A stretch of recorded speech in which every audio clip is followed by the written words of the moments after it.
Krishna Krishna Hare Hare Hare Rama Hare Rama Rama Rama Hare Hare Hare Krishna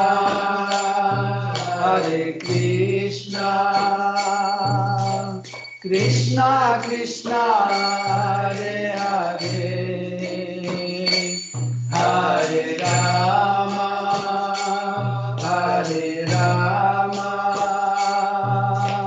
Rama Rama Hare Hare Hare Krishna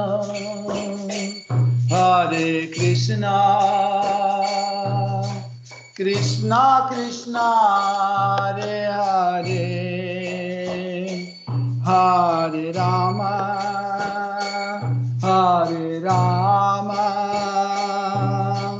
Rama Rama Hare Hare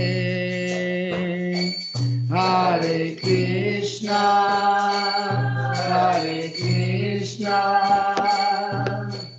Krishna Krishna Hare Hare Hare Rama Rama Rama Hare Krishna Krishna Krishna Hare Hare Hare Rama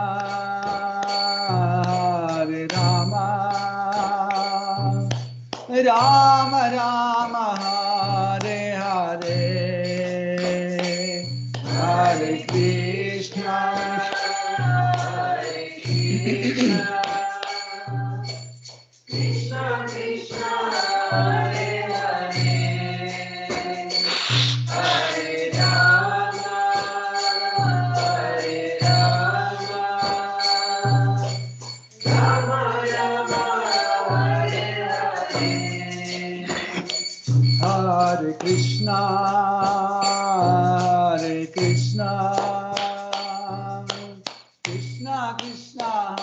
Hare Hare Hare Rama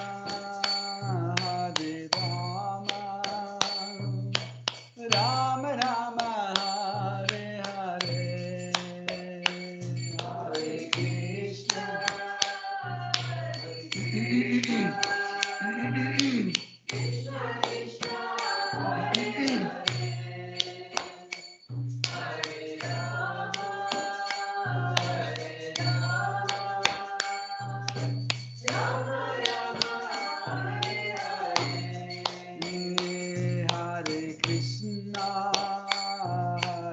Krishna Krishna Krishna Hare Hare Hare Rama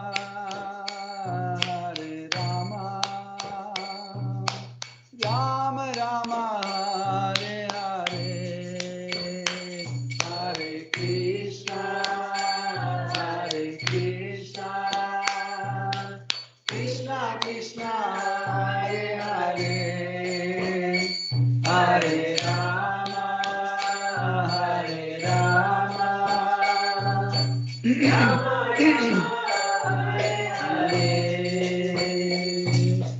Hare Krishna Krishna Krishna Hare Hare Hare Rama Rama Rama Hare Hare Hare Krishna Krishna Krishna Hare Hare Hare Rama Rama Hare Hare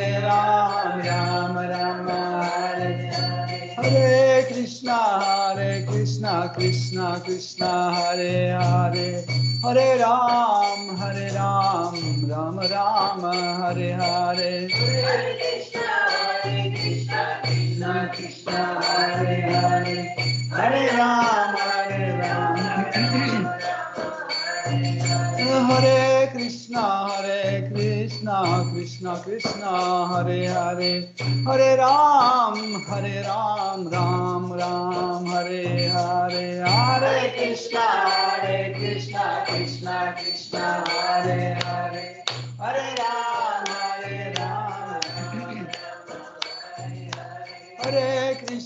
Hare Krishna Krishna Krishna Hare Hare Hare Ram Ram Ram Hare Hare Hare Krishna Krishna Krishna Hare Hare Hare Ram Ram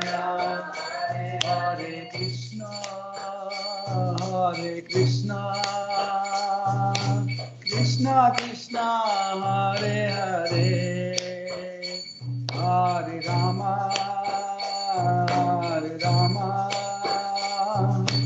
Rama Rama Hare Hare Hare Krishna Krishna Krishna Hare Hare Hare Rama Hare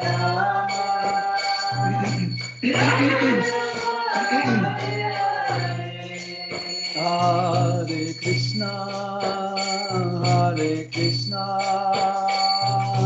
Krishna Krishna Hare Hare Hare Rama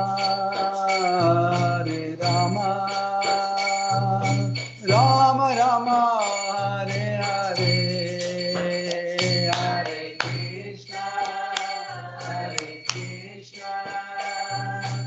Krishna Krishna Hare Hare Hare Rama Hare Krishna Krishna Krishna Hare Hare Hare Rama Rama Rama Hare Hare Hare Krishna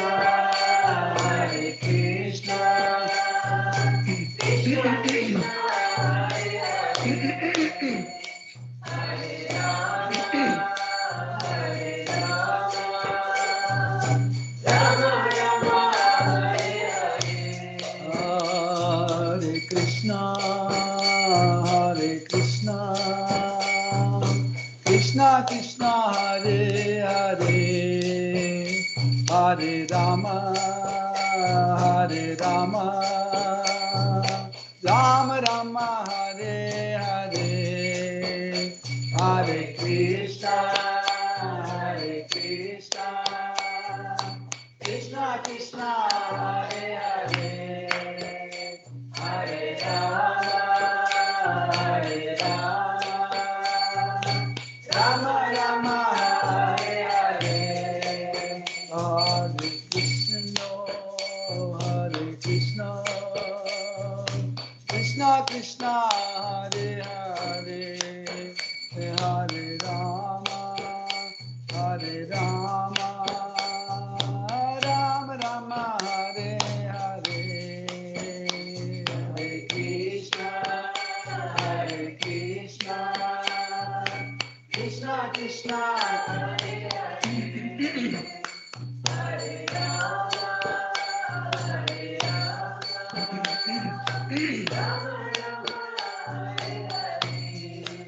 Jaya Radha Madhava Kunja Bihari Jaya Radha Madhava Kunja Bihari Jaya Radha Madhava Kunja Bihari Jaya Radha Madhava Kunja Bihari Gopi Jana Vallabha Girivardhari Jaya Gopi Jana Vallabha Girivardhari Jaya Gopi Jana Vallabha Girivardhari Jaya Gopi Jana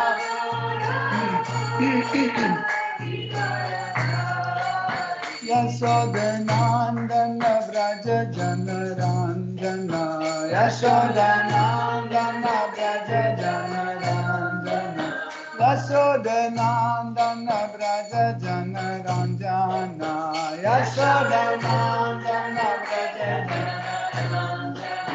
Yamuna Tira Vanachari Yamuna Tira Vanachari Yamuna Tira Vanachari Yamuna Tira Jaya Ratha Madhava Kunja Vihari Jaya Ratha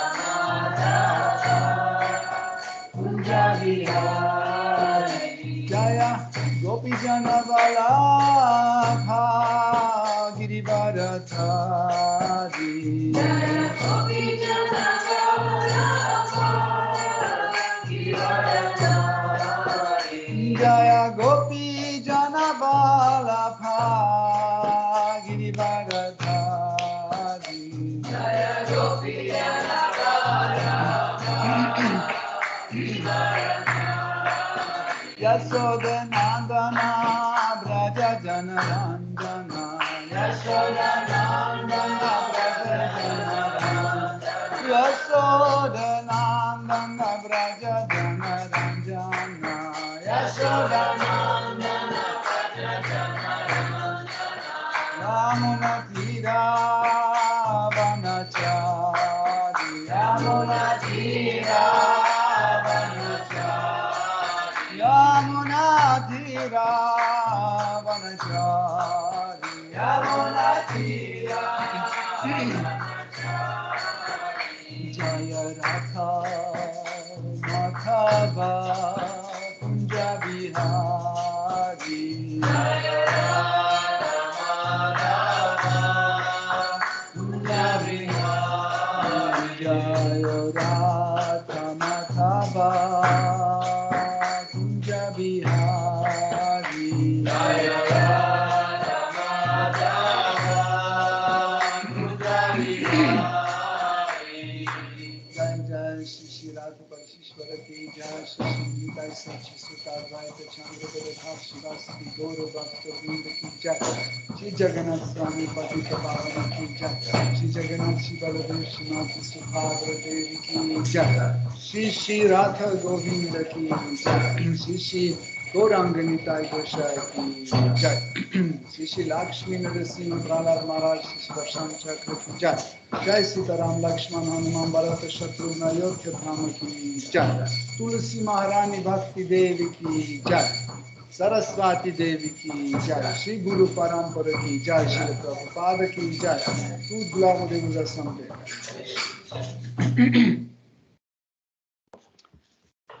Om Ajnanati Mirandasya Jananjana Shalakaya Chakshurun Militam Yena Tasmai Shri Gurave Namaha Shri Chaitanya Mano Bhishtam Stapitam Yena Bhutale Svayam Rupa Kadamayam Dadati Swapadantikam Vandeham Shri Guru Shri Yuta Padakamalam Shri Gurun Vaishnavamscha Shri Rupam Sagrajatam Sahagana Raghunatham Vitam Tam Sajivam Sadvaitam Savadutam Parijana Saitam Krishna Chaitanya Devam Shri Radha Krishna Padam Sahagana Lalita Shri Vishakam Vitamscha Hey Krishna Karuna Sindhu Dina Bandhu Jagatpate Gopesha Gopika Kanta Radha Kanta Namostute Tapta Kanchana Gourangi Radhe Vrindavaneshwari Vrishapanu Sutte Devi Pranamami Hari Priye Vancha Kalpatarubhyascha Kripa Sindhubhya eva cha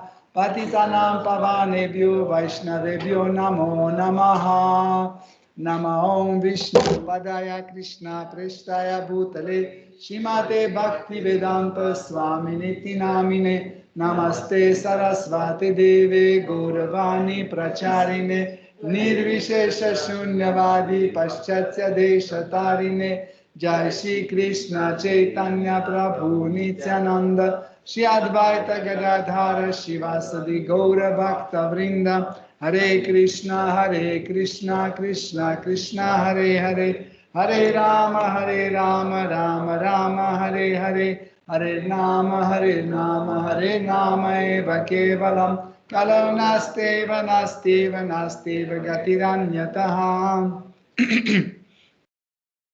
Om Namo Bhagavate Vasudevaya. Om Namo Bhagavate Vasudevaya.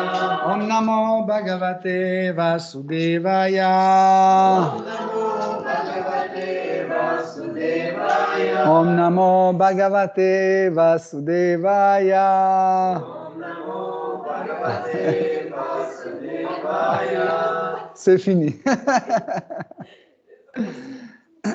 Hare Krishna, chers dévots, bienvenue à Yoga Lyrique. Nous continuons à étudier Srimad Bhagavatam. Est-ce que vous connaissez un peu Srimad Bhagavatam? Je suis venue 3 fois ici. Mais pour la Bhagavad Gita.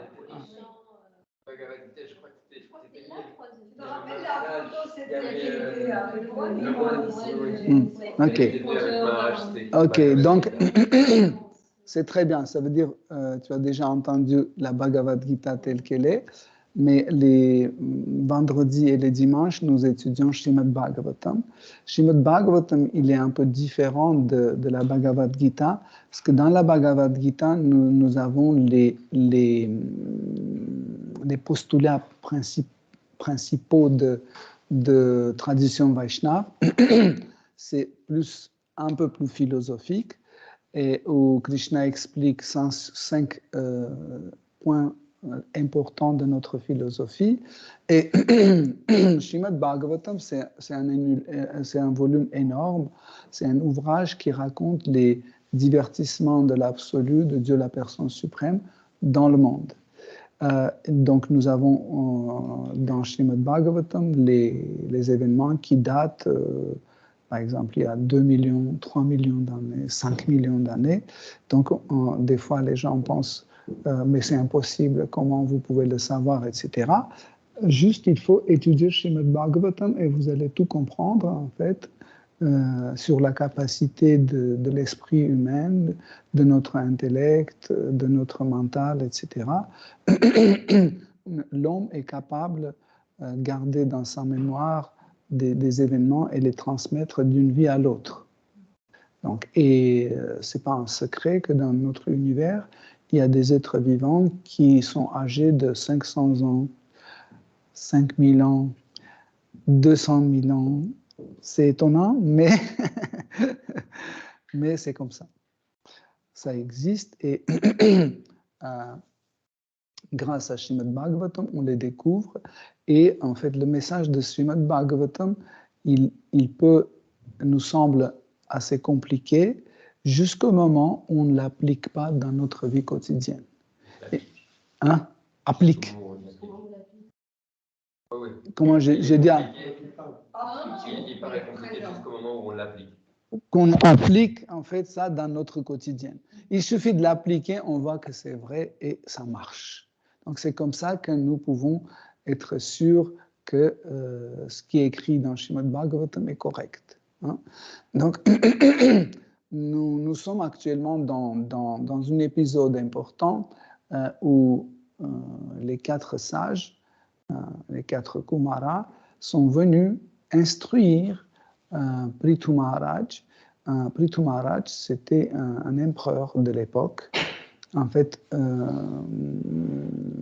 l'empire de l'époque, c'était la meilleure façon de gérer la terre. Mais l'empereur n'était pas comme les empereurs d'aujourd'hui qui prétendent être empereurs. En fait, être un empereur à l'époque, c'était beaucoup plus antérieur que Alexandre le Grand, que les pharaons, etc., etc. Car à cette époque, être un empereur, ça veut dire prendre la responsabilité sur la terre entière. Pas seulement sur l'économie sur la vie des êtres humains, mais aussi l'empereur prenait la responsabilité sur tout ce qui pousse, ça veut dire toutes les plantes, tous les arbres, etc. Il prenait sous sa responsabilité les animaux, ainsi que la nature entière. Ainsi que la nature entière. Donc, l'histoire de protection d'environnement, machin, ce qu'on aime bien aujourd'hui dire, ce genre de blabla, ça a existé sous la forme concrète. La nature était protégée, les êtres vivants, soit les arbres, soit les insectes, soit des animaux, tout le monde était protégé par l'empereur. Mais pour que l'empereur reste toujours juste et il ne dévie pas de son chemin droit, il fallait qu'il soit tout le temps, entre guillemets, surveillé par les brahmanas, par les sages. Dès que les sages voyaient qu'il commence à dévier, on disait non, non, non, non, non, là tu commences à aller dans une mauvaise direction, reviens. Donc ça, c'était la priorité. Malheureusement, dans la société actuelle, les sages ne sont pas à la mode.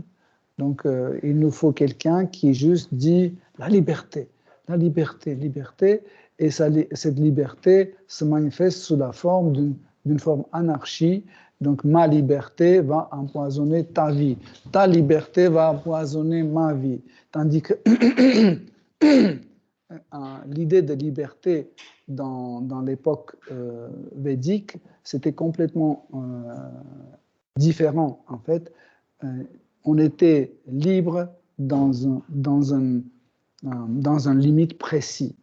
Parce que personne ne peut être libre sans limite. C'est impossible parce que nous sommes toujours dépendants dans ce monde matériel, nous sommes dépendants des choses. Est-ce que vous êtes libre de ne pas manger, par exemple?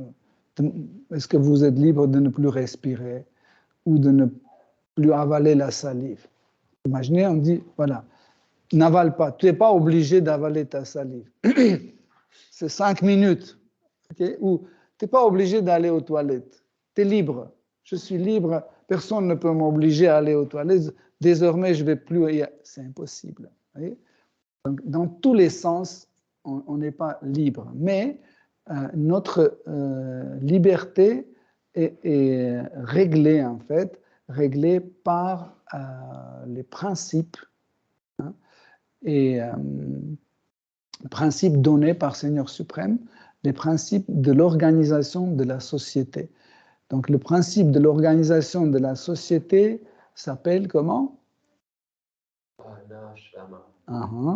Ou si on traduit dans notre langue actuelle, c'est la religion. C'était la religion. Et en fait, la religion propose, déjà, disons que la religion n'est pas inventée par un homme. Nous ne pouvons pas inventer une religion parce que pour inventer une religion, il faut connaître le passé, présent et futur. Et il faut connaître tous les êtres vivants pour proposer une religion qui peut en fait mettre en harmonie une société. Okay? C'est pour ça que chaque religion est donnée par Seigneur suprême. Mais après, c'est une autre question, comment la religion ne marche plus, parce que l'homme commence à la modifier. On n'a pas le droit de modifier la religion. Il suffit qu'on modifie pour notre propre intérêt. En fait, nous recréons des mauvaises règles et ça commence à détruire la société. Donc les 4 Kumars, les 4 grands sages, ils étaient, ils sont plutôt tellement miséricordieux, tellement compassionnés qu'ils ne pouvaient pas en fait ignorer l'existence de la société. Ignorer, bon, je m'en fiche, nous on est déjà Atmarama, nous sommes autoréalisé, autosatisfait, et on s'en fout ce qui se passe avec le reste du monde. Tout peut s'écrouler, tout le monde peut mourir ou pas, ça ne nous intéresse pas, on a trouvé notre paix. Non, ils sont venus sur la terre, parce qu'en fait, les 4 Kumars visitent la terre rarement. Rarement, pourquoi? Parce qu'ils sont purs et ils considèrent que les endroits où il y a les péchés qui se font, c'est un endroit impur. Et il suffit de se rendre dans ce genre d'endroit, donc nous sommes contaminés. Mais parce que la terre était gouvernée pendant longtemps par Prithu Maharaj, qui est une personne sainte, la terre était pure à cette époque-là, en fait. Il n'y avait pas de... Bon, il y a toujours des petits péchés, mais en gros, la terre était bien purifiée par ses actes, à tel point que les 4 Kumars sont venus rendre visite à Prithu Maharaj pour lui instruire comment il doit continuer à gérer cette terre et aussi comment il peut toujours garder ses subordonnés dans un état mental correct, dans l'état d'esprit correct, hein, pour que personne ne dévie. En fait, ce n'est pas une dictature qu'on peut des fois imaginer. Hein, ce n'est pas une dictature. Pourquoi? Parce que depuis la naissance de l'univers, Krishna est venu dans ce monde plusieurs fois. Et chaque fois, il donnait les principes de la religion. Et cette religion était pratiquée. Après, quand elle était dégradée, comme dans la Bhagavad Gita, on a lu hier, quand les principes sont dégradés, donc il revient, il donne de nouveau ces règles, okay, mais qui ne ressemblent plus aux règles précédentes. Pourquoi? Parce que les règles précédentes sont déjà modifiées. Okay? En réalité, c'est la même chose. Comme par exemple, je ne sais pas, vous achetez une banane. Okay? Vous achetez une banane, elle est dans votre corbeille. 1 jour, 2 jours, 3 jours, 4 jours, etc. Mais après, vous le mettez à droite, à gauche, vous la rayez parce qu'il y a d'autres fruits, etc. Et une semaine après, vous amenez une autre banane tout neuf. Et quand vous le mettez à côté, l'une ne ressemble plus à l'autre. Pourquoi? Parce que la première banane est déjà vécue et modifiée, et celle-là, elle est neuve, jaune, et l'autre est déjà noircie. Mais ça ne veut pas dire que c'est deux choses différentes, celle-là, elle est déjà été modifiée. Donc, imaginez qu'il y a une déjà religion qui est pratiquée, et après, en parallèle, il y a une nouvelle religion donnée dans son état pur. Donc, les gens commencent à pratiquer en parallèle avec une religion qui est déjà dégradée. Et puis, à son tour, cette deuxième religion commence à être dégradée de nouveau. Okay? Donc, il est de la nécessité de donner la troisième fois. Donc, et la troisième fois, vous avez déjà 4 religions. Okay?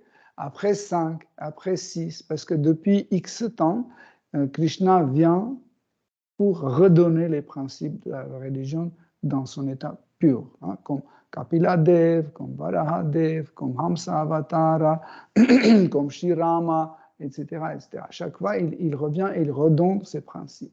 Et ce qui est intéressant, c'est que même si les autres religions pratiquées, ils sont déjà modifiés, celui qui gouvernait la terre, il surveillait pour qu'il revienne à la source de cette religion. Parce que, par exemple, prenons quand Krishna est venu sous la forme de Kapila Dev, okay, il a donné la philosophie Sankhya. Okay. Imaginez, 5000 ans après, c'était modifié, etc., etc., mais c'était écrit dans Srimad Bhagavatam. Et si quelqu'un dit, ben, en fait, Sankhya philosophie dit que Dieu n'existe pas, etc., vous sortez tout de suite, vous êtes empereur de la terre, vous sortez Srimad Bhagavatam et vous dites que, regarde, non, on revient à la source, là, vous appliquez une religion modifiée. Donc, si vous voulez continuer le principe de Sankhya, vous devez retourner à la source, comme c'est décrit dans Srimad Bhagavatam. Ou quelqu'un qui est un bouddhiste. Okay? Un bouddhiste, et vous voyez comment il fait son barbecue. Donc le roi doit venir et dire, mais attends. Bouddha, c'est la première chose. On revient à la source. Bouddha a dit que le premier principe qu'on doit appliquer, c'est ahimsa, non-violence. Donc ce que tu fais, ça n'a rien à voir avec ça. Okay? Mais ce n'est pas comme ça qu'un empereur va interdire, je ne sais pas, bouddhisme, shivaïsme, islam, christianisme, non. Mais parce qu'il est toujours guidé et surveillé par les sages vont lui dire, regarde, les chrétiens, là, ils exagèrent. Pourquoi? Parce qu'ils disent que seulement Jésus-Christ est un envoyé de Dieu, les autres non.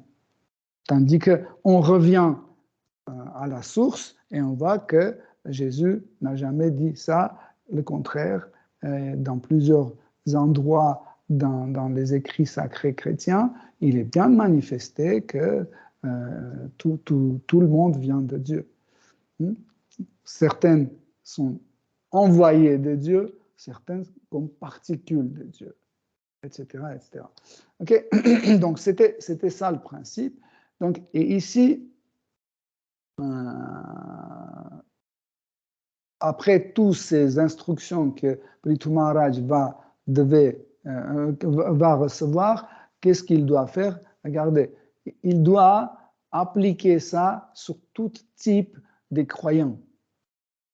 Par exemple, il y a les Shivaïtes, il y a les admirateurs de Durga, il y a les suiveurs de Sankhya philosophie, il y a les impersonnalistes, il y a les yogis mystiques qui pratiquent Ashtanga Yoga. Bref, il y a tellement de choses. Donc, il doit tout le temps surveiller pour que chacun reste fidèle à la source de cette tradition, laquelle il va pratiquer.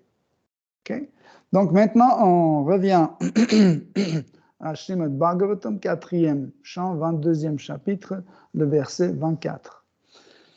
Ahimsaya paramahamsaya charyaya smritya mukunda charita griyaha situna yamaira kamair niyama chapyandaya nirihaya dvanda titikshaya cha. Traduction. Celui qui aspire au progrès spirituel doit faire preuve de non-violence, marcher sur les traces des grands acharyas, se rappeler toujours de l'ambroisie, du divertissement du Seigneur suprême et, dénué de tout désir matériel, observer les principes régulateurs en évitant de blasphémer autrui.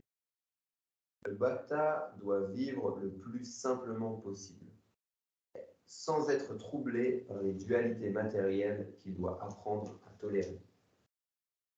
C'est reporté par sa divine grâce Bhaktivedanta Swami Prabhupada. Le bhakta est le véritable sadhu, l'âme sainte. Et la himsa, la non-violence, représente sa première qualité. Ceux qu'attire la voie du service de dévotion ou qui aspirent à retourner auprès de Dieu dans leur demeure originelle doivent avant tout pratiquer l'ahimsa, la non-violence. On qualifie le sadhu de titiksha karunika.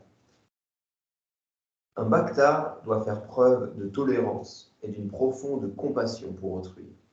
Si on lui cause quelque préjudice, il devra le tolérer.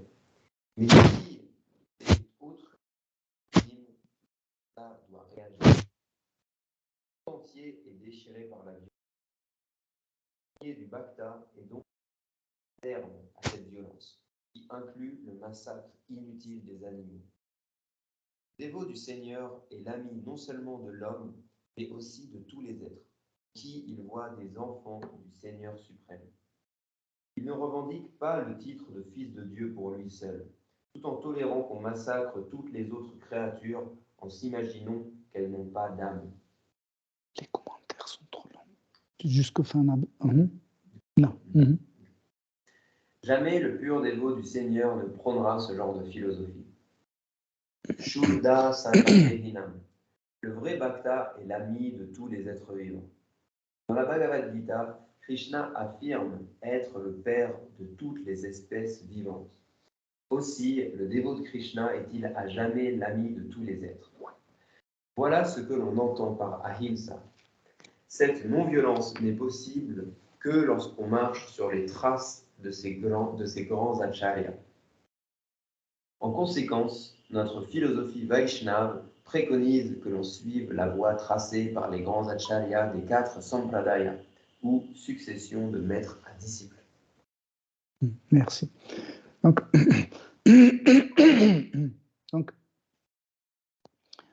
encore, je reviens sur la question que Prithu Maharaj a posée aux 4 Kumars. Il a dit comment quelqu'un dans ce monde matériel qui profite de cette vie matérielle peut quand même atteindre le but ultime de la vie et retourner dans le monde spirituel. Quelle est la voie juste et la plus courte? Okay? Et ici, dans les premiers versets, donc, les 4 Kumars suivent un peu le principe d'explication de Ashtanga Yoga. Si vous regardez bien, donc dans l'Ashtanga Yoga, vous connaissez tous, donc il y a 8 angas, ça veut dire 8 marches. Okay? Et en fait, tant que vous n'avez pas monté sur une marche, vous ne pouvez pas aller sur la deuxième. Pourquoi? Parce qu'il faut s'appuyer sur la première pour monter sur deuxième. Après, il faut s'appuyer sur deuxième pour monter sur troisième, etc., etc. Pour cette raison, les 4 Kumars expliquent le processus évolutif de la vie spirituelle. Donc, dans l'Ashtanga Yoga, il y a la première anga s'appelle Yama. Okay? Yama, c'est ce qui n'est pas conseillé à faire. Okay? Donc, ce que l'homme doit repousser, rejeter, etc., etc. Okay? Et c'est là, dans Yama, la première et la plus importante pratique, c'est Ahimsa, non-violence. Depuis la naissance de cet univers, la violence existe. La violence existe comme une forme de l'activité humaine. Nous exerçons la violence sous les diverses formes. Okay? Ça peut être une violence directe, ça peut être une violence indirecte, hein, ça peut être violence sur la plateforme grossière, ça peut être une violence sur plateforme mentale. Hein. Il y a différents types de violence. Et dans Yama, nous rejetons tout type de violence. Mais il y a un petit mais, c'est que quand la violence est une violence appelée yukta, yukta veut dire, si on traduit le mot yukta, ça veut dire qui correspond, qui est compatible, qui correspond. Comme par exemple, vous avez une vis et vous avez une tournevis qui est plus grand que le petit croix. Donc, vous pouvez faire des efforts, mais c'est incompatible, ça ne marche pas. Okay? Mais dès que vous trouvez une tournevis qui rentre pile poil, etc., okay? Donc, c'est yukta. Ça veut dire que ça correspond. Okay? Un autre sens de yukta, c'est la liaison. En fait, nous ne pouvons pas être liés tant qu'on ne correspond pas. OK? Donc, et il est considéré que himsa ou violence, quand elle est appliquée d'une façon yukta, elle n'est pas considérée comme une violence. Par exemple, si quelqu'un veut tuer quelqu'un dans la rue comme ça, il agresse quelqu'un, il le tue, et la police applique la violence sur cette personne, ce n'est pas considéré comme une violence. Pourquoi? Parce que c'est yukta. Ça correspond à l'acte de l'agresseur. Vous comprenez? Mais quand quelqu'un est tranquille comme ça, et on arrive, on commence à le mettre, mais il ne se défend pas. Pourquoi vous appliquez la violence? Vous voyez? Ça, ce n'est pas yukta, c'est ayukta. Ça veut dire que ne correspond pas. Okay? Ça, c'est la violence. Ou, par exemple, manger la viande, c'est une violence.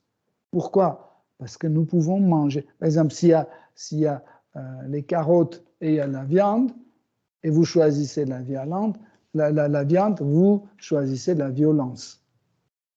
Okay? Parce que vous avez la possibilité de vous nourrir sans faire mal à un autre être vivant. Okay? Donc c'est comme ça que nous traitons cette question. Sinon, on va jouer sur les paroles et tous les criminels, toutes les mauvaises choses peuvent agrandir, etc. Imaginez, mais maintenant il y a un serpent venimeux, une vipère qui rentre ici. Bien sûr que vous allez crier, etc. Et il peut sauter sur quelqu'un et mordre et tuer quelqu'un. Donc, si on applique une violence sur cette vipère, donc ça sera justifié. Okay? Donc, ça sera yukta. Okay? Donc, nous comprenons qu'en fait, c'est le sens d'ahimsa. Okay? Quand c'est pas justifié, c'est une violence. Quand c'est justifié, c'est pas une violence. C'est ça la nuance en fait de ce terme. Ok. Par la suite, dans le même verset, en fait, ils ne donnent pas tout ce qui est dans Yama. Par exemple, ahimsa, c'est une chose, mais aussi il ne parle pas de tout parce que sinon le livre serait trop grand. Donc il est expliqué que dans Yama, on doit s'abstenir de l'alcool, de la drogue, de jeux d'hasard, de relations sexuelles illicites, etc., etc. Donc des choses qui, en fait, nous dérangent pour notre progrès spirituel. Vous pouvez trouver dans les écrits sacrés, dans les Puranas, vous pouvez trouver beaucoup d'histoires où vous allez voir que les kshatriyas mangeaient de la viande. Et pas seulement les kshatriyas, il y avait aussi les shudras qui mangeaient de la viande, des fois les vaishyas aussi. Okay? Mais tout le monde qui mangeait de la viande savait que c'est un péché. Okay? Surtout les kshatriyas. Et si vous avez remarqué, en général, ceux qui partaient à la fin de leur vie, qui partaient dans la forêt pour faire les austérités et mourir dans les austérités, c'était en général les kshatriyas. Pourquoi? Parce qu'ils étaient conscients qu'ils ont tué tellement de personnes, tellement de des animaux, etc., pour les manger. Donc, pour alléger, en fait, ou avoir la miséricorde du Seigneur suprême, il allait dans la forêt et il faisait des austérités très, très sévères. Hein. Ce n'était pas juste ne pas boire ceci, ne pas manger l'ail et l'oignon. C'était vraiment, vraiment, tu allais en sachant que tu vas mourir chaque instant parce que tu n'as pas le droit d'avoir une maison là-bas. Tu as juste un petit hutte que tu dois faire sans polystyrène. Sans chauffage, rien, et tu ne devais pas avoir, tu dois avoir juste un habit qui était fait par l'écorce d'un arbre, qui est très dur en fait. Même en fait, j'ai vu ce truc, même une fois j'ai porté ça pour voir qu'est-ce que ça donne comme effet, parce que dans le Pacifique, sur les îles Vanuatu, Nouvelle-Calédonie, etc., et dans la tradition, de temps en temps, ils le font encore. En fait, c'est comment ça se fabrique. Il prend l'écorce de cet arbre, il y a une sorte d'arbre comme ça, ils mettent sur une pierre plate, avec une autre pierre plate, ils commencent à frapper dessus. Et après, ça s'étale comme ça devient comme papier, comme un truc non tissé, vous voyez, qu'on colle sur les murs. Ce genre comme un feutre, comme ça. Et puis, quand tu fais un vêtement, en fait, il n'adhère pas à ton corps, il reste toujours comme ça. Et il ne chauffe pas du tout. En fait, ce qu'il fait, c'est le contraire. Il suffit d'avoir un petit vent, ça rentre dedans et ça fait un courant d'air pas possible. En réalité, ce vêtement était juste pour couvrir la nudité de la personne. C'est tout. Et on avait le droit d'avoir juste un tchadar et c'est tout. Ces choses. En hiver, on crevait de froid. En été, on crevait de chaud. Quand il pleuvait, etc., etc. Et puis aussi, cet ordre, en fait, de Vanaprastha exigeait que nous n'avons pas le droit d'avoir un soin médicinal, etc., etc. Ça veut dire, si tu tombes malade, tu te soignes comme tu peux, c'est tout. Okay? Ainsi que tu n'avais pas le droit d'accumuler la nourriture pour demain. On ne pouvait jamais, par exemple, vous allez, vous voyez un bananier plein de bananes, vous n'avez pas le arracher, amener dans votre hutte pour demain. Non. Vous prenez deux, ou une ou deux, vous mangez, et c'est tout. Le lendemain, vous revenez, vous allez voir que les singes ont tout mangé. Donc, il faut chercher ailleurs. Donc, en fait, quel est le but de cet ordre de Vanaprastha? C'était pour se souvenir et se rappeler de Dieu chaque instant, parce que c'est là où on voyait qu'on est complètement dépendant de lui. Ça nous rappelait, en fait, l'austérité. L'austérité est pour qu'on se souvienne de Dieu. En fait, vous connaissez tous les 9 formes de pratique de bhakti, et il y a un qui s'appelle Smaranam, se souvenir du Seigneur suprême, se souvenir. Et en fait, quand on jeûne, par exemple, on fait l'Ekadashi, ou quand on jeûne le jour d'apparition de Krishna, ou on applique sur nous-mêmes un certain renoncement et des restrictions personnelles. Hein. Par exemple, il n'est pas interdit de manger de la crème fraîche, hein, mais je renonce à la crème fraîche parce que je sais que ça fait des boutons et ça me dérange de donner la conférence, ou ça me gratte la gorge, je ne peux pas parler de Krishna, etc.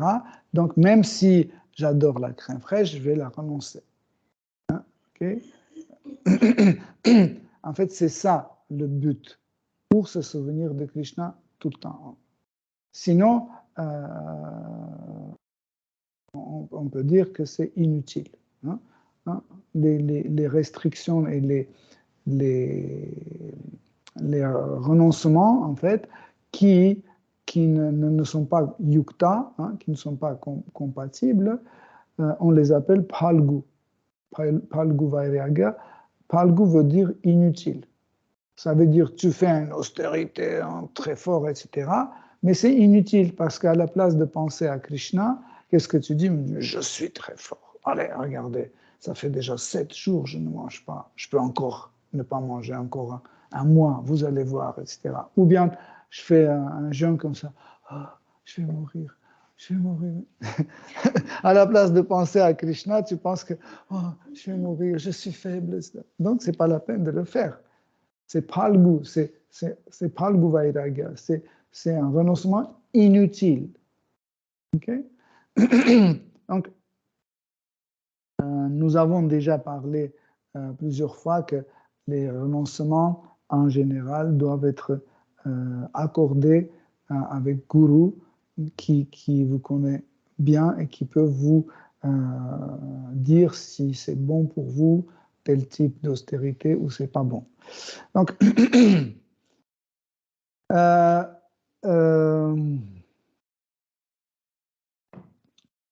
Sanat Kumar continue, il dit que, comme on s'était dit dans les versets précédents, il répète aussi dans ce verset, l'homme doit organiser sa vie de telle façon pour que chaque instant, sa vie lui rappelle de Krishna. Par exemple, si vous allez chaque soir à 19h aller dans le café à côté, c'est sûr que vous n'allez pas vous souvenir de Krishna. Mais qu'est-ce que vous avez fait pour écouter tous les soirs, écouter les divertissements de Krishna? Vous avez organisé votre vie de telle sorte que vous venez à Yoga Lyrique. Et vous êtes sûr que si vous venez ici, vous allez entendre le Saint-Nom, vous allez entendre les divertissements de Krishna. Okay. C'est ça, en fait, quand on parle de pratique spirituelle, la pratique spirituelle, c'est un choix. Hein. Par exemple, si tu ne viendrais pas aujourd'hui ici, tu serais devant la télé, on ne parlait pas de Krishna. Je ne suis pas sûr que ça serait le jour où on parle. Mais on parle de la guerre, on parle de l'écroulement de l'économie européenne, machin, etc., le trafic de l'arme, tout ce que vous voulez, de Covid, etc., mais personne ne parle de Krishna. Okay? Donc, on organise notre vie de telle sorte pour qu'on puisse tout le temps se rappeler de Krishna. Pareil. Nous gardons toujours dans la société des dévots, des Vaishnavas. Okay? Même, regardez, même si on a des mauvaises relations avec un dévot, hein, qui est devenu très hard, très dur, etc., ok? Mais ce qui est super, on pense toujours à ce dévot. Hein?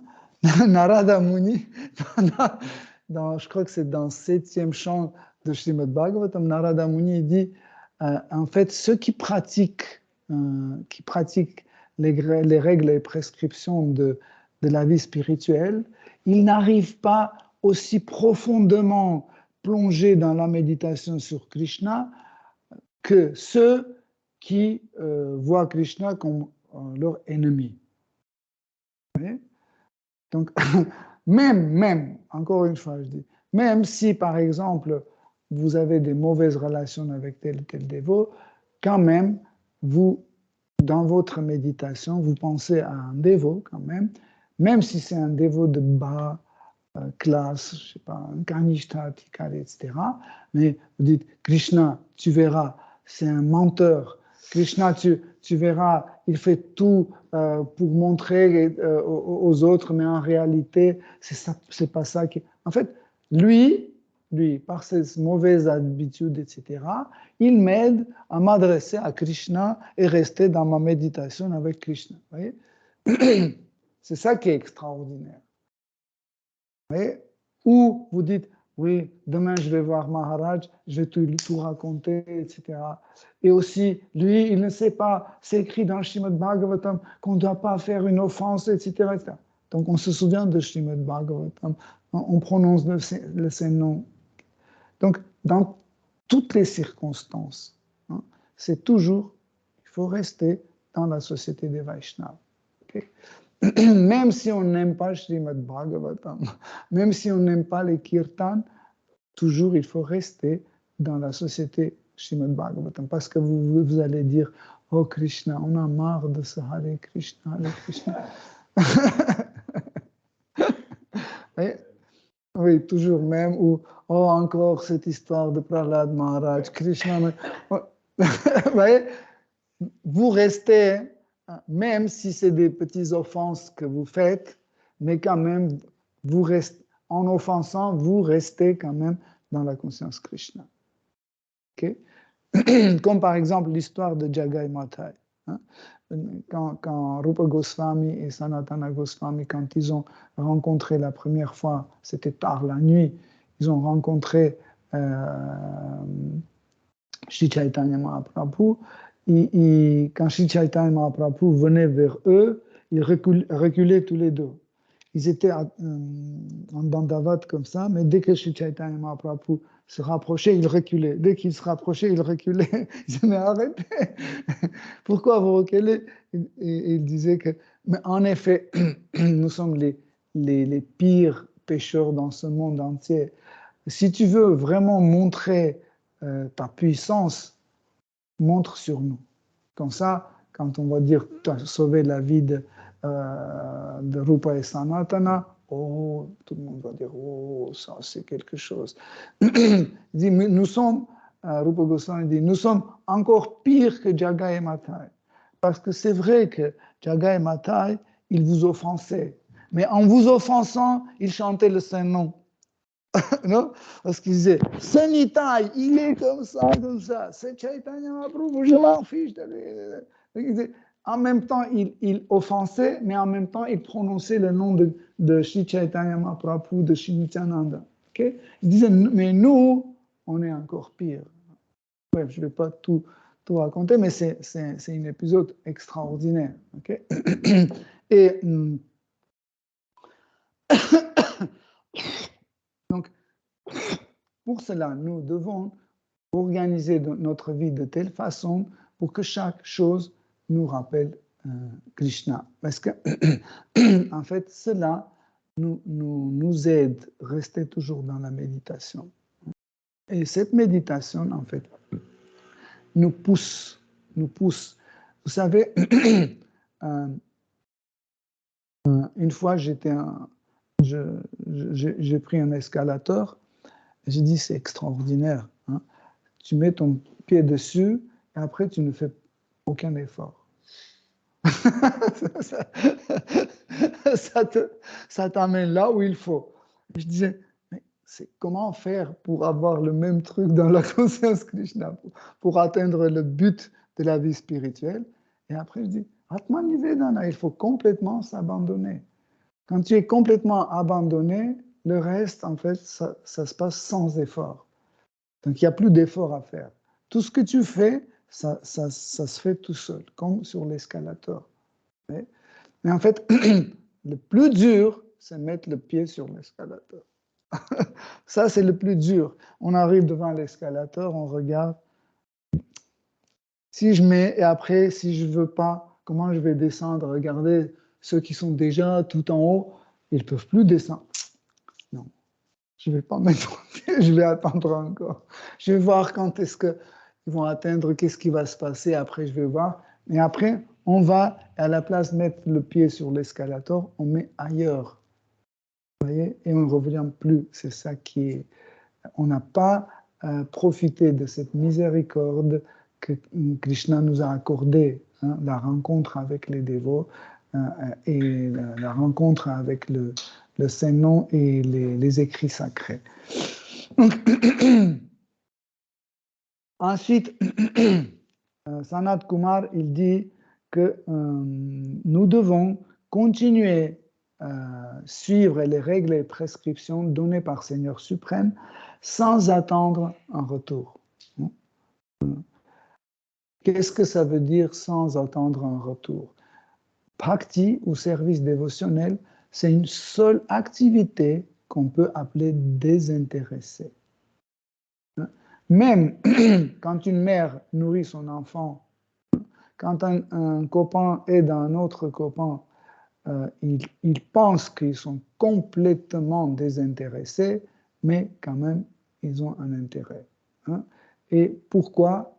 Tout simplement parce que si tu dis à cette maman, tu dis, voilà, tu nourris ton enfant, tu t'occupes de lui, mais pourquoi tu ne t'occupes pas de l'autre enfant? Il dit, bah parce qu'il n'est pas le mien. Vous voyez? En fait, il n'est pas le mien c'est l'intérêt. Cette possession, le mien, ça c'est l'intérêt qu'on a. Parce que si ce n'est pas le mien, ben pourquoi? Pourquoi j'aide à mon copain? Parce que c'est mon copain. Okay? C'est ça en fait mon intérêt.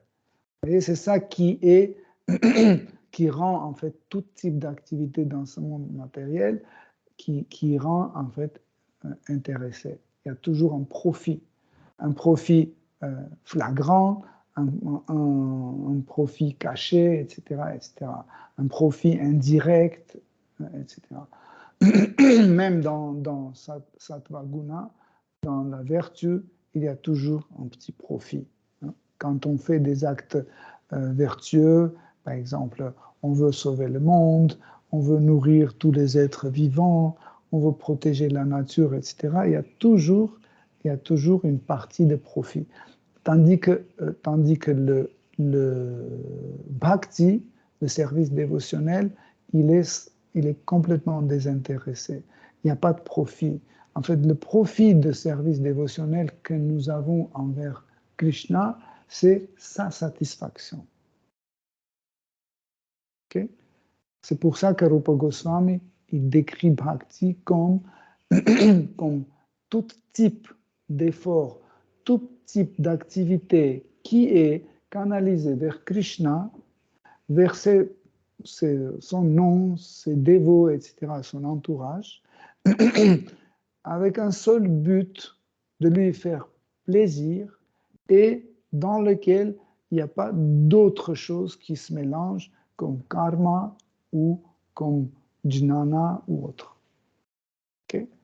Ça, c'est la définition de Bhakti et vous voyez que le profit de Bhakti, c'est que Krishna soit satisfait. Par exemple, dans Srimad Bhagavatam, souvent vous rencontrez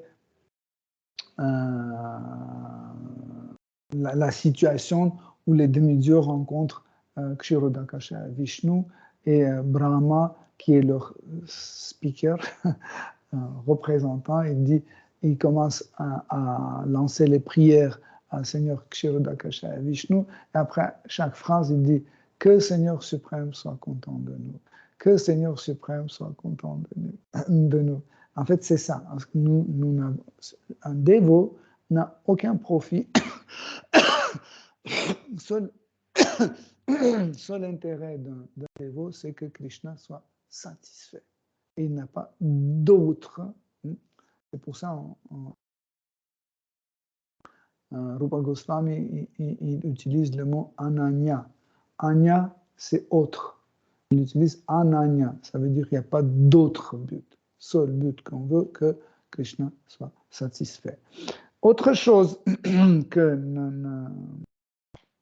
Sanat Kumar dit que, en fait, celui qui pratique la vie spirituelle ne doit pas, comment ça se dit? Regarde, quand tu as une mauvaise langue, on dit ça?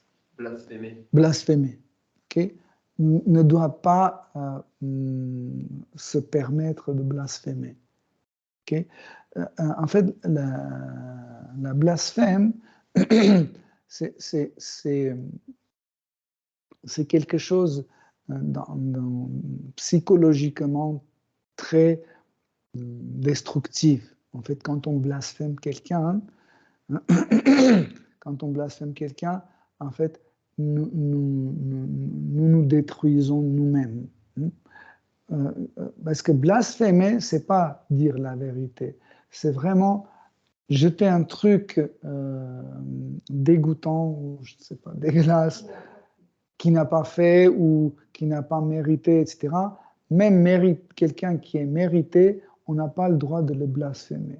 Par exemple, si quelqu'un a volé quelque chose, on doit le prendre et mettre dans la prison. OK? Mais, mais c'est pas comme ça. Imaginez qu'on juge quelqu'un parce qu'il a volé 3 voitures et le juge sort et dit « Oh, toi, fils de... » etc. Ouais. Ça ne colle pas. Donc, on n'a pas le droit de blasphémer parce que la blasphème, ça détruit notre conscience, en fait. Pourquoi? Parce qu'en fait, la blasphème, c'est aussi une forme de la gratification des sens. Vous n'avez pas remarqué qu'en fait, pratiquement tous les peuples, ils ont au bout de la langue la blasphème chaque instant. Hein? Les Français aiment bien. Chaque deuxième mot, c'est...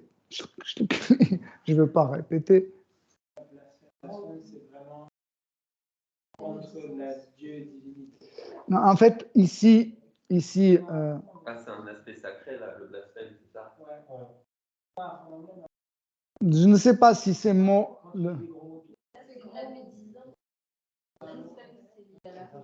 En fait, ici, injurieux, voilà, injuré. Ah oui, parce qu'il dit, en fait, c'est blasphémer autrui. Comment? Tout en évitant de blasphémer autrui. Autrui, ok? Blasphémer autrui, ok? Parce que ici... Oui, donc je pense que c'est la traduction n'est pas top, parce que dans le verset sanskrit, c'est anindaya. Ça veut dire ne pas... je ne sais pas, la traduction anglaise, regardez. C'est 22, 24. 4, 22, 24.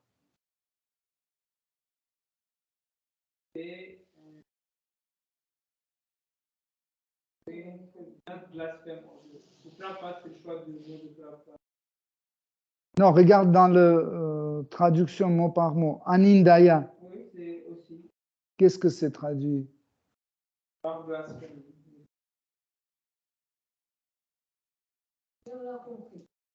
Mais vous avez compris. C'est ça. En fait, pourquoi, par exemple, les gens qui parlent, chaque troisième mot, ça doit être un injure. Pourquoi? Parce que, mais pourquoi tu le dis? Il n'y a aucun besoin de dire ça, parce que c'est une dépense d'énergie inutile.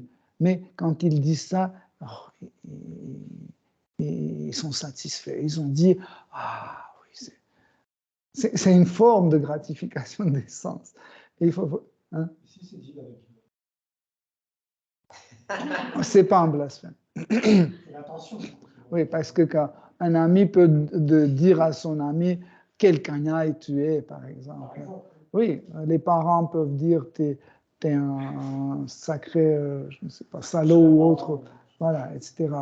Le mari peut dire à sa femme quel vipère tu es, chérie, par exemple. Okay. Mais quand tu sais que ça va blesser cette personne, et aussi, en fait, il y a ce genre de paroles qui ne sont pas adressées à quelqu'un concret, mais tu le lances comme ça. Okay? Tu lances ces mauvaises paroles, c'est pas bien du tout. Et nous, si vous vous souvenez, on disait que l'homme doit contrôler sa langue. Hein? La première chose contrôlée concernant la nourriture et deuxième chose concernant ce que nous disons. Il faut contrôler ça, je dois dire, ça, je ne dois pas dire. Donc, en fait, ça, c'est dans la catégorie que je ne dois pas dire. Okay? Même si la personne est mauvaise, coupable, etc., il faut lui couper la tête, on lui coupe la tête, mais on ne dit pas ce genre de mots.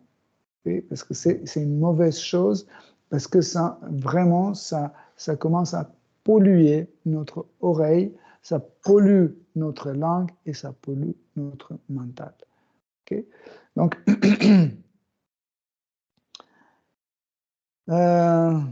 ensuite, Sanat Kumar dit que le dévot doit vivre d'une façon simple.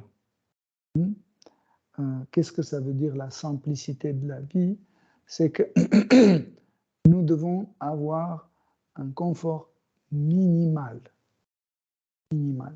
Parce que chaque fois, quand on a un tout petit peu d'excès de confort, c'est Tamaguna qui arrive. L'ignorance commence à nous dévorer. Vous avez, par exemple, ça c'est la limite de confort. Imaginez que vous avez légèrement débordé, le tamas commence à vous engloutir. Vous montez encore plus. Le fauteuil, il y a toujours ce truc, j'expérimente toujours sur moi, il y a des fauteuils complètement, ça veut dire Mahatama fauteuil. Quand tu t'assois dedans comme ça, tu deviens complètement stupide comme ça. Tu ne sens plus tes membres de corps, ton esprit complètement débile comme ça. C'est dangereux. Donc il faut vraiment minimaliser.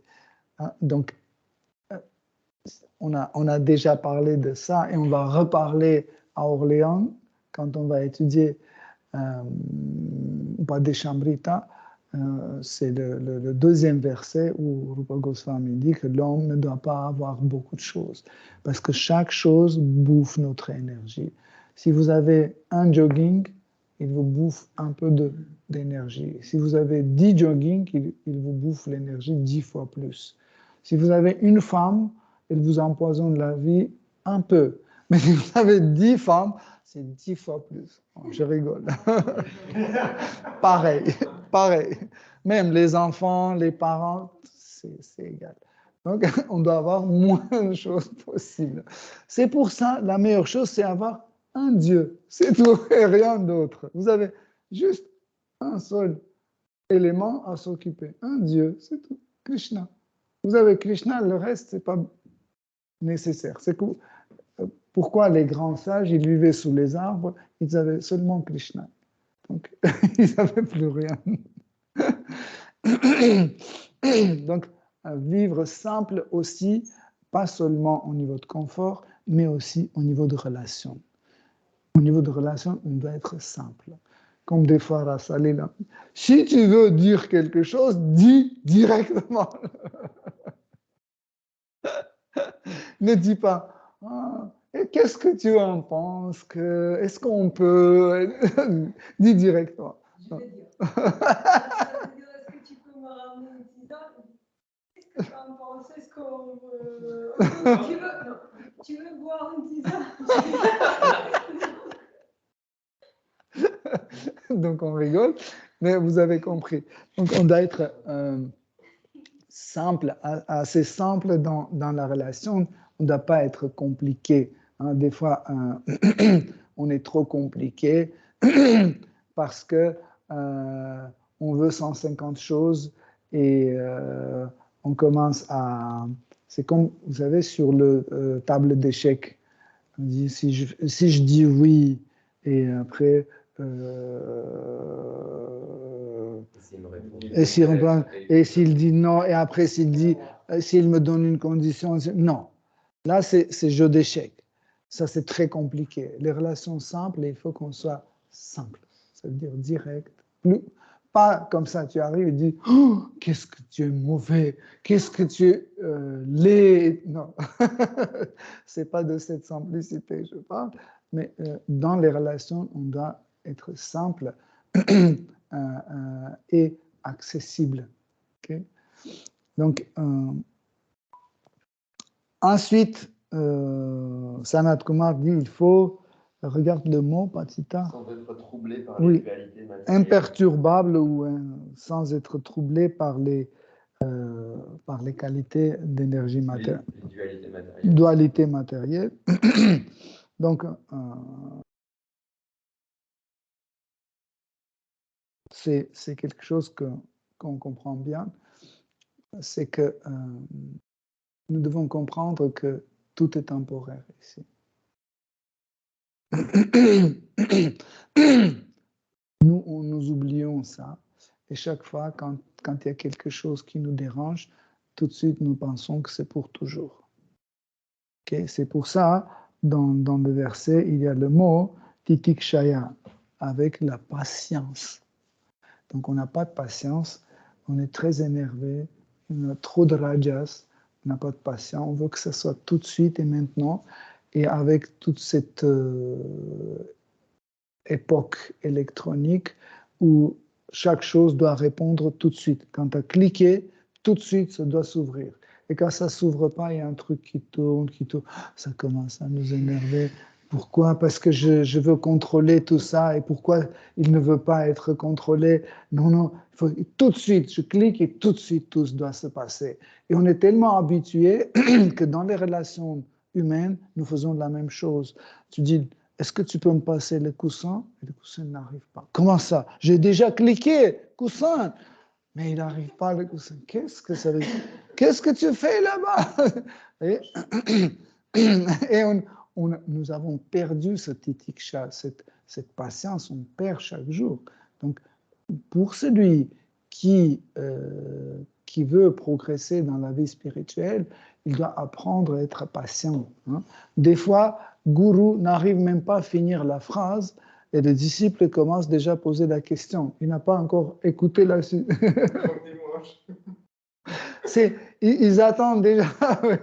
Le premier mot et tout de suite le mental est excité et la suite, il n'écoute plus. Donc, pour que nous puissions vraiment avancer dans la vie spirituelle, il faut qu'on soit patient. Mais patient aussi dans le sens, c'est que dans cette vie, il y a beaucoup de choses qui nous dérangent, hein, qui peuvent nous embêter, etc. Et des fois, croyez-moi, des fois, la solution, c'est juste patienter. Souvent, qu'est-ce que nous pensons? Il faut tout agir, tout de suite il faut agir, tout de suite il faut répondre, tout de suite il m'a dit. Non. Des fois, il faut laisser et patienter un peu. Ça, c'est plus efficace des fois que quand on essaie de faire tout de suite, etc. Pourquoi? Parce que des fois, en fait,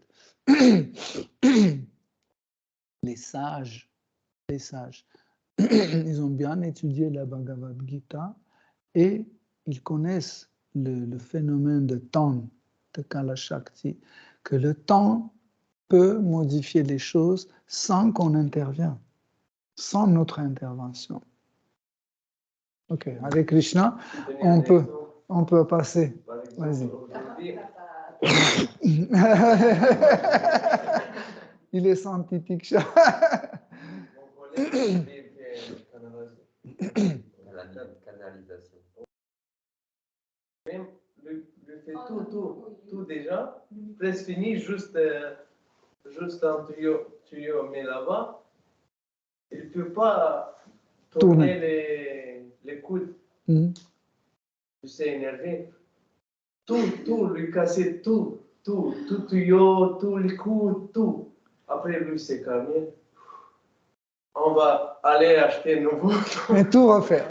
Et après, je dis, tu vois, tu peux faire normal. Oui, moi je suis énervé, non, ça passe pas. Si ça énerve pas, si moi je suis pas énervé, ça passe pas. Gratification des sens. Hein? Ça passe pas comme ça. Faut obliger, c'est énervé.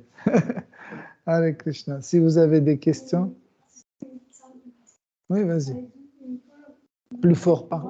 Vous avez dit que même en place, je sais pas, mais par exemple, négativement, on peut penser que ce dévot m'a énervé, ou ce dévot fait semblant, et on pense toujours à Krishna.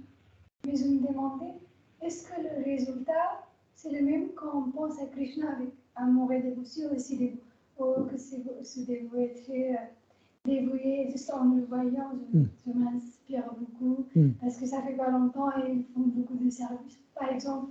Et c'est une autre côté. Et de l'autre côté, on dit, oh, c'était beau, il fait semblant, mais je pense quand même que le résultat, est-ce que c'est le même? De penser avec dévotion et amour et avec classe. Non, en fait, il y a des choses, il y a des choses qui sont agréables et il y a des choses qui sont désagréables. Mais tous les deux sont utiles. Okay? Par exemple, quand on est en train de dormir, c'est très agréable. Mais quand on doit se lever, se réveiller à 4 heures ou à 5 heures du matin, c'est désagréable. Mais c'est utile. Pareil, en fait, quand on offense pas un dévot, mais on essaie d'analyser en fait des choses sans offenser encore une fois. Hein. Par exemple, il a pris la caisse de yoga lyrique avec 50 000 €. Avec sa femme, ils sont allés aux Caraïbes. Okay? Là, si tu dis, oh, ça c'est horrible ce qu'ils ont fait, comment ils ont osé, etc., tu ne le blasphèmes pas. Tu n'offenses pas. Tu dis juste, tu constates le fait. Tu vois? Et puis tu dis aussi, ah oui, en même temps, il a pris l'ordinateur et aussi les sacs poubelles avec lui. Comment il a osé? C'est sacré, nos sacs poubelles sont sacrés. Comment il a osé? Il a pris tout. Oui? Tu comprends? Donc, les deux peuvent être de même niveau si tu t'inquiètes pour le bien des dévots. Tu penses comment je peux l'attraper et rendre cet argent? Je vais lui donner un bon coup, voilà.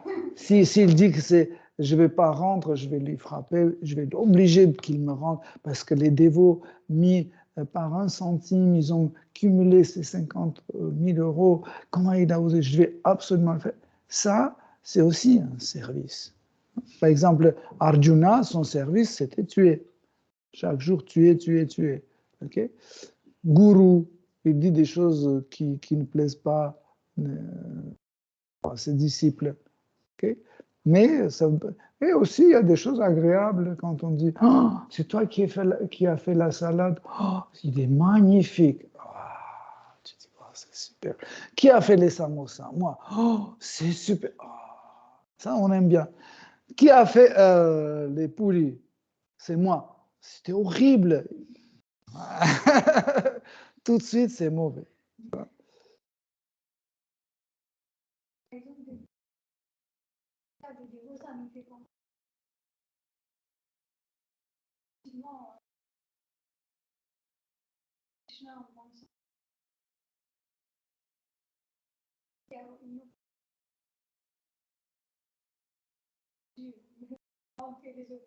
Oui, mais on doit éviter toute forme d'offense. Hein? C'est difficile Difficile, oui, difficile. De voir la limite, oui. Oui, mais quand tu constates, par exemple, okay, Arjuna était très fâché contre Bhishmadev. Et Bhishmadev, c'était une personne sainte. Okay? C'était un admirateur de Krishna, adorateur de Krishna. Et pourtant, il était très fâché, très énervé. Et quand le camp de Kaurava, quand ils ont encerclé Abhimanyu, qui était tout seul, et tous les grands, comme Dronacharya, Kripacharya, Karna et les autres, hein, quand ils ont commencé à tuer Abhimanyu, ils ont dépassé toutes les règles. Et qu'est-ce que tu penses, Arjuna? Il pensait, ah oui, il ne faut pas offenser, c'est pas grave, ils ont bien fait de tuer mon fils, c'est normal, il ne faut pas offenser. Non, il était en rage. Il disait, ils sont des plus mauvaises personnes dans le monde, ils ont dépassé toutes les normes, etc., etc. Il était très, très fâché, et c'était normal, parce que ce qu'ils ont fait, hein, c'était mauvais. Donc, je ne parle pas de dit toujours dans cet honneur et porté. Quand on dit à quelqu'un qui est un voleur, quand on dit un voleur, on ne le blasphème pas, on n'offense pas, parce qu'on dit la vérité. Ça peut arriver qu'on ne sait pas vraiment la vérité, mais on aperçoit, parce que c'est juste notre perception, on le perçoit de façon mal et on pense, alors que ce n'était pas vrai. Dans ce cas-là, dans ce cas-là, il faut ne pas penser à ça, ou il faut aller et dire Doina, c'est toi qui as pris la caisse, et Dino, c'est Georges. Voilà, comme ça, tu es tranquille.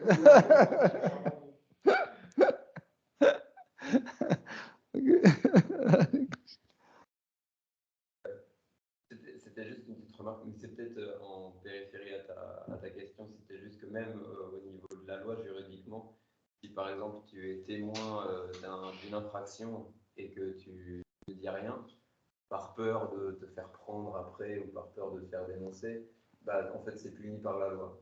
Non-assistance. Bah, c'est appliqué, enfin, ce principe il est applicable à tout. Voilà, tu vois.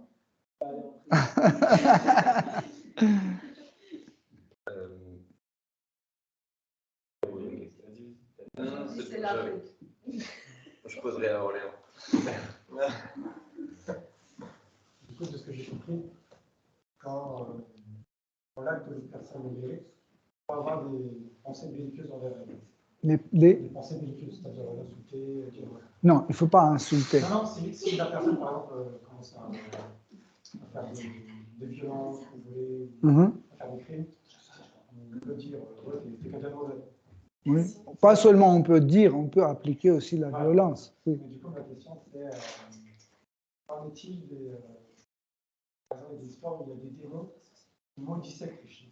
Là, c'est un blasphème. Oui. Mais pourtant, on m'a dit que c'est pas grave parce qu'il pensait quand même à Krishna. Oui. On m'a dit que c'était OK. C'est là que je comprends pas. Oui. En fait, ça, c'est quelque chose, un phénomène extraordinaire, c'est que, en fait, prenons un frigo. Bon, je prends un exemple un peu comme ça, pour que ça soit plus compréhensible. Okay? Prenons un frigo. Okay? Peu importe ce que tu mets dedans, de l'eau, du beurre, des bananes, un tournevis, la chaussure ou autre, ils refroidissent tous. Okay? Pareil, en fait, Krishna est telle personne envers lequel, peu importe les sentiments que tu portes, ils sont toujours bénéfiques pour toi. Mais ils n'ont pas le même niveau. Par exemple, celui qui compte Krishna comme son ennemi et celui qui compte Krishna comme son ami, ils ne sont pas sur le même niveau.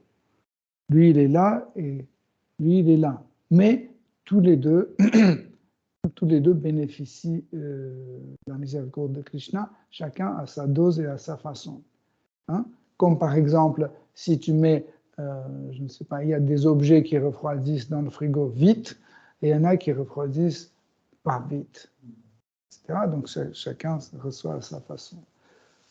Okay? Mais quand même, ils refroidissent. Pourquoi? Parce qu'ils méditent sur Krishna. Même s'ils méditent d'une façon mauvaise, par exemple, les démons qui méditaient sur Krishna, comme sur son ennemi Shishupal qui enviait Krishna, hein, Kamsa qui avait peur de Krishna, les autres démons qui détestaient Krishna, qu'est-ce que Krishna faisait? Il les tuait.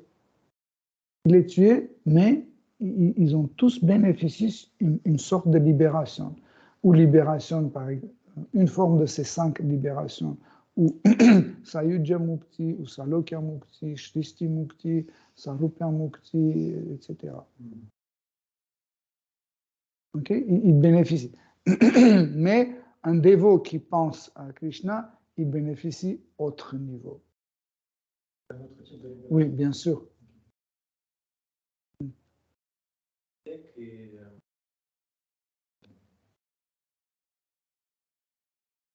Tu dis en russe?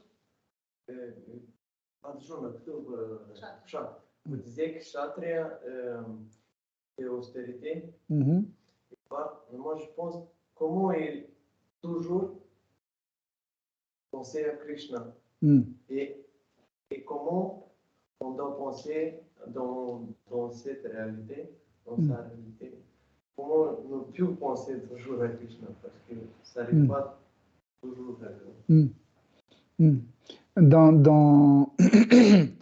Dans le livre Bhaktirasamrita Sindhu, Jiva Goswami, dans les commentaires, il explique qu'en fait, dans le monde matériel, des fois, il y a des situations où le mental est occupé par quelque chose, il ne peut pas penser à Krishna. Par exemple, vous êtes en train de couper avec une scie électrique, vous êtes en train de couper un tuyau de PVC. Et c'est très dangereux parce que vous pouvez couper votre doigt. Donc, et Jiva Goswami dit, dans des situations comme ça, le mental est tellement occupé qu'il ne peut pas penser à Krishna. Okay? Mais, il dit, avant couper, et après avoir fini couper, il pense à Krishna. Par exemple, avant de commencer, le mental dit, Krishna, ça je vais couper pour toi. Et quand il coupait, il a dit, Krishna Jan, c'est fait, regarde. Voilà, j'ai coupé un doigt pour toi. Je sais que tu n'en as pas besoin, mais j'ai coupé. Okay? Ce qui concerne l'idée d'essayer de maximum toujours se rappeler de Krishna, en fait, qu'est-ce que c'est la mémoire? La mémoire, c'est le lien de mental avec notre intellect. L'intellect, il est comme disque dur, il enregistre toute l'information. Et le phénomène de mémoire, c'est dès que le mental touche un point, donc il se rappelle. Ça veut dire qu'il prend une information, il sort là, il ouvre. C'est comme un fichier.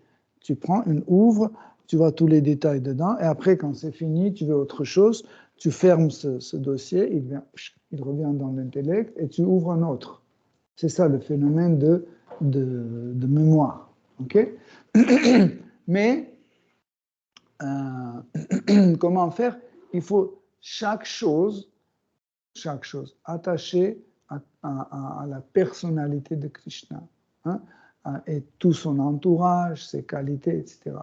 Par exemple, les dévots qui ont beaucoup d'expérience dans leur pratique, très sérieux, etc., pour eux, par exemple, dès qu'ils voient la couleur gris, un peu noire, tout de suite, ils pensent à Krishna. Pourquoi? Parce que pour eux, c'est la couleur de Krishna. Tout de suite. Dès qu'ils voient une super fleur, par exemple dans la rue, sur une pelouse, etc., ils disent, ah, ça, on peut faire une super guirlande pour Krishna. En fait, cela, en fait, c'est quelque chose qui se construise. Ça ne vient pas comme ça. Ça se construit. C'est nous qui devons, comme disait Sanat Kumar, nous devons organiser notre vie de telle sorte pour que chaque chose nous rappelle Krishna. Okay? Et en fait, ça, c'est la situation du monde spirituel, parce que dans le monde spirituel, chaque chose rappelle Krishna. Des fois par la mémoire, des fois en direct. Vous voyez, par exemple, cette fleur dans le monde spirituel, et cette fleur vous dit, bah, tu sais que Krishna tout à l'heure était là, il mangeait de bourfi. Si tu veux, cherche, il y a quelques petites miettes qui sont restées là. Prends-les. À tel point on est lié. Ici, c'est que à travers la mémoire qu'on peut. Et pour que, en fait, Krishna soit toujours présent, nous devons tout lier à lui. Ce que nous mangeons, ce que nous faisons, etc., etc. Par exemple, si une fille cherche un mari, qu'est-ce qu'elle doit penser? Elle doit penser que mon mari doit être lié à Krishna, pour qu'il m'appelle tout le temps Krishna, pour qu'il me rappelle Krishna tout le temps. Ou si tu cherches une bonne femme, pareil, cette femme doit rappeler tout le temps Krishna. Hein?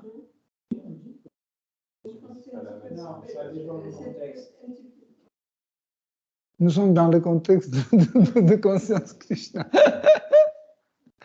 Ok? Donc, comme ça, on peut. Okay. Chaque chose doit être liée à Krishna. Comme ça, automatiquement, à gauche tu tournes Krishna, à droite c'est Krishna. Comme dans le verset Ito Nrsimho, Parato Nrsimho, Yato Yamitato Nrsimho, Bahir Nrsimho, Hridaye Nrsimho, Nrsimha Madim Charanam Prabhade. Ça veut dire Krishna est dehors, et dedans, et à gauche, et à droite, partout c'est Nrsimha, partout c'est Krishna. Hare Krishna, chers dévots, merci beaucoup pour votre attention. Shri Srimad Bhagavatam ki jai, Srila Prabhupada ki jai. Toute gloire aux dévots assemblés. Hare Krishna, Vancha Kalpatarubhishcha Kripa.